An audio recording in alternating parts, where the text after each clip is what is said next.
Originally set aside as a national monument in 1908, the Grand Canyon was made a national park in 1919, and in 1927 the original 818,000-acre park was increased in size by nearly 50% to 1,218,000 acres. At 1,904 square miles, this canyon, now a World Heritage Site, has set aside a massive amount of land to protect a canyon that provides spectacular scenic vistas and outdoor recreation for generations to come. Its nearly unspoiled landscapes are seen by 4 to 6 million visitors a year, rebounding slowly after the pandemic. The majority of visitors to the Grand Canyon visit the South Rim, and included in the many activities there are a range of programs, the visitor center, geological museums, and trails. Visitors may take short hikes into the canyon or along the rim, and more adventurous people may ride a mule to get to the bottom, backpack and camp overnight, or go river rafting. Many of these below-the-rim activities are limited. Out of 5 million visitors, 60 to 80,000 people get to experience the canyon and see what it has to offer beyond just looking into it. I've been fortunate to have backpacked through much of the Grand Canyon Central Corridor, as well as a pair of 7-day rafting trips along all 277 miles of the Colorado River and the canyon. Being in the canyon and away from most of civilization is a special feeling. No cell service, no quick shop to run to when you need to get a food item you forgot, no Uber to call when you pick you up when you get tired, and you are entirely at the mercy of the weather. If it rains and you get yourself and your sleeping bag soaked, that's on you. You are almost entirely removed from the outside world, and the landscape is very nearly overwhelming, with no other sights or sounds except what has been there for eons. The Grand Canyon National Park and Monument are not the only areas surrounding the Grand Canyon and creating a buffer zone with civilization. There are national forests in the north and south, as well as a national monument created in 2023 in an attempt to recognize and preserve over 3,000 known cultural and historic sites important to the indigenous people in the area. Its Hopi name is Baj Nawavjo Ita Kugvene, or the ancestral footprints of the Grand Canyon, which adds another 917,000 acres of public lands to the 1.6 million acres of national forest, which has created almost 6,000 square miles of protected area in northern Arizona. The Grand Canyon has cultural and spiritual ties with 11 Native American tribes, and 3 of these tribes share boundaries with the park, making up much of the southern and eastern sides of the Colorado River. The Hualapai, Havasupai, and Navajo reservations combined with the other areas to create one of the largest protected areas in the United States. But is it all protected? The Grand Canyon was set aside to preserve and protect the natural and cultural resources and an ecological process of the Grand Canyon, along with its scenic, aesthetic, and scientific values for the benefit and enjoyment of the public. But has the Grand Canyon always been protected for future use? The Lost Orphan Mine, just a mile from the Grand Canyon Village in the South Rim, predates the Grand Canyon National Park in 1909 and was not very productive until uranium was discovered in 1951. The mining company proposed a hotel on the site, and the ensuing controversy of both the hotel and the mine ended tourism at the site in 1966, and mining ceased before planned in 1969. The remains of the mine have been declared a federal Superfund site, and restoration and cleanup continues to this day.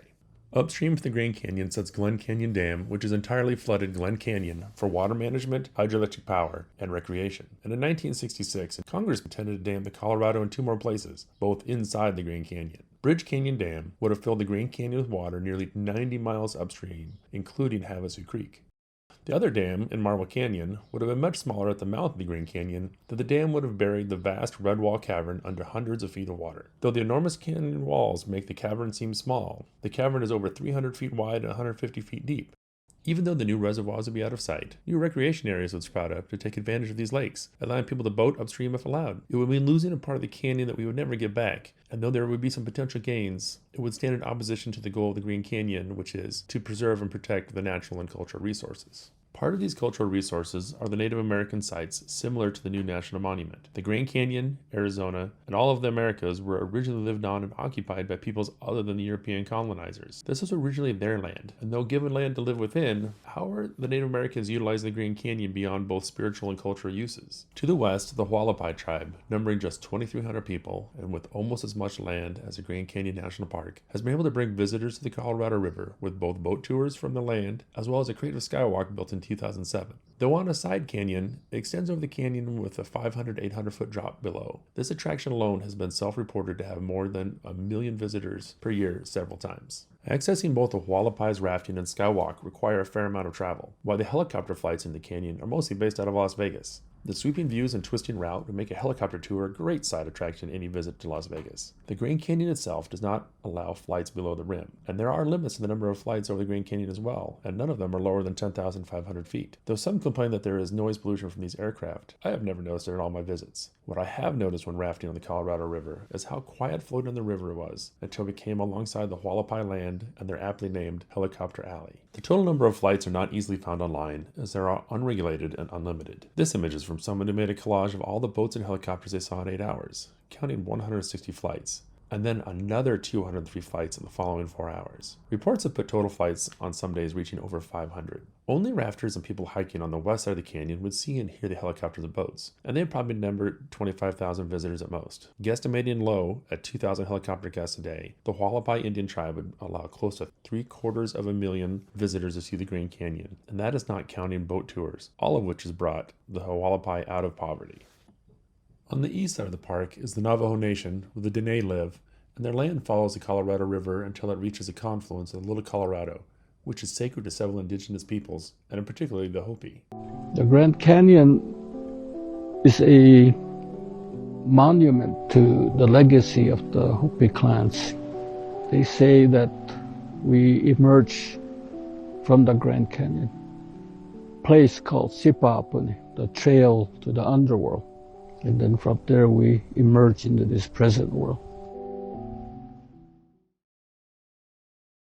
I've enjoyed floating in the milky blue waters on each rafting trip, and it was a special place even without having any spiritual attachment. In 2015, a group of Scottsdale-based developers presented a project called the Escalade to help the Navajo Nation tap into tourist dollars and provide close to 3,000 jobs for tribe members. The proposed complex above the confluence was to have hotels and restaurants, all supporting a tram that would take visitors down to the river. You can have a project that improves the lives of our people and then also retain the beauty of our land. There was opposition to this project from many groups, including the Dene, the National Park Service, and the entirety of the Hopi, as they did not want their place of origin to be overrun with tourists. It was soundly defeated by a vote of 16-2 on October of 2017, even though tribal leaders were still entertaining the possibility of this project helping out the entirety of the Navajo Nation. It's just a very sacred place that we must treat very carefully, respectfully, and not think of it as a theme park. This project would have allowed visitors to get to the river and see the beautiful waters of the confluence, and would have been far from the eyes of anyone other than rafters and hikers. How many visitors they might have is hard to guess. Would visitors to the South Rim make a trip to the Escalade as well? Or would their visit to the Grand Canyon not include the park and just include the tram ride to the confluence? Whatever the number, it would most likely have been in the hundreds of thousands, if not more. And what would that have done to both the serenity of the canyon and to the confluence? The Grand Canyon has existed for millions of years before it became a national park, and it will continue to exist for millions of years. But how we choose to protect it is ours to do. Will the center of the park remain as pristine as we can keep it, while still making sure it remains accessible to everyone who visits? Or will the east and west sides of the park offer up opportunities for visitors to get below the rim, as well as offer an economic lift to the tribal nations that surround it? We'll have to wait and see how it pans out.